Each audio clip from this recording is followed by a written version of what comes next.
Next है question number 12। Statement कुछ यूं है कि for which integers n such that 3 is less than और equal n is less than और equal 11 is there only one group of order n up to isomorphism.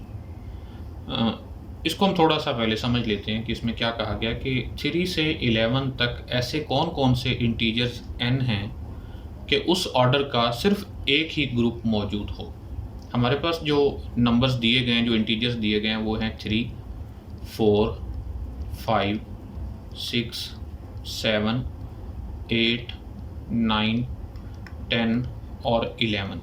हमने बताना है कि इनमें से कौन कौन से ऐसे इंटीजर्स हैं कि उस ऑर्डर का सिर्फ एक ही ग्रुप हो। हमारे पास एक रिज़ल्ट है कि किसी भी प्राइम ऑर्डर का सिर्फ एक ही ग्रुप होता है और वो होता है ZP।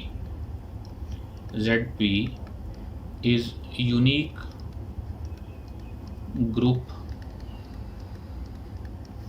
of order P,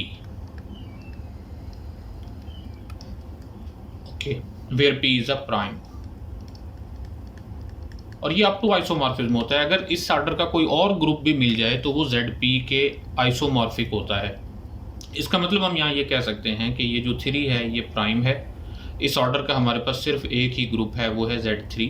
अगर कोई और ग्रुप भी है जिसका ऑर्डर 3 है तो वो इस Z3 के आइसोमॉर्फिक होगा। यानी up to isomorphism there is only one group of order 3। इसी तरह ये जो 5 है ये प्राइम है, तो इससे भी हमें सिर्फ एक ही ग्रुप मिलता है, वो है Z5। 7 से भी हमें एक ही ग्रुप मिलेगा, वो होगा Z7। और इसी तरह 11 प्राइम है, तो यहाँ से भी हमें सिर्फ एक ही ग्रुप मिलेगा, वो होगा Z11। ओके, तो ये तो रिजल्ट हमें ये बताता है कि प्राइम ऑर्डर वाला सिर्फ एक ही ग्रुप होता है, लेकिन इसका ये मतलब नहीं है कि किसी और ऑर्डर के लिए यूनिक नहीं हो सकता। किसी और ऑर्डर के लिए भी तो एक ग्रुप हो सकता है।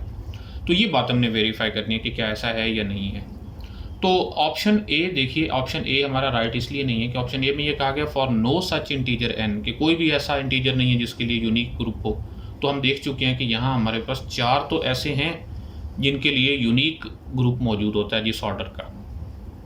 सो नेक्स्ट बी पार्ट है कि फॉर 3, 5, 7 एंड 11 ओनली, तो ये ऑप्शन हो सकता है। पहले हम बाकियों को चेक कर लेते हैं, अगर बाकी भी आंसर नहीं होंगे तो फिर ये बी राइट ऑप्शन होगा। नंबर सी है फॉर 3, 5, 7, 9 एंड 11 ओनली।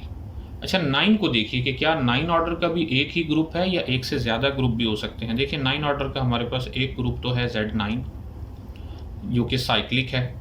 एक ग्रुप और भी है Z3 cross Z3।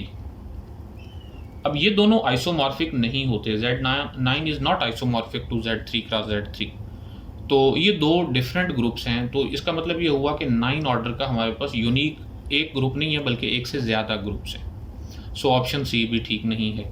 Option D देखा जाए कि फॉर 4, 6, 8 एंड 10 ओनली, तो इसमें से अगर हम इसी 4 को देख लें तो 4 ऑर्डर के भी हमारे पास दो ग्रुप्स होते हैं। एक है Z4 और एक होता है V4। V4 क्या होता है? ये होता है जनरेट होता है A और B से, जबकि A का स्क्वायर B का स्क्वायर और AB का स्क्वायर इक्वल होता है आइडेंटिटी के। और इसके एलिमेंट हैं 1 A B and AB, Klein 4 group जिसे हम कहते हैं। तो इसका मतलब ये है कि 4 ऑर्डर के भी हमारे पास दो ग्रुप्स तो मौजूद हैं, तो ये भी राइट ऑप्शन नहीं होगा। इसी तरह 6 ऑर्डर के भी हमारे पास दो ग्रुप्स हैं। देखिए वो हैं, एक है S3 जो कि नॉन अबिलियन है, एक है Z6। इसी तरह 8 ऑर्डर के भी एक से ज़्यादा ग्रुप होते हैं और 10 ऑर्डर के भी एक से ज़्यादा ग्रुप होते हैं। ऑप्शन ई तो कभी भी ठीक नहीं है ना। ऑप्शन ई में तो ये कहा गया कि इनमें तमाम इंटीजर्स के लिए, तो हम देख चुके हैं कुछ ऐसे इंटीजर्स हैं जिनके लिए यूनिक नहीं बल्कि एक से ज़्यादा ग्रुप्स होते हैं। तो हमारे पास जो राइट ऑप्शन बनता दिखाई दे रहा है वो है ऑप्शन बी।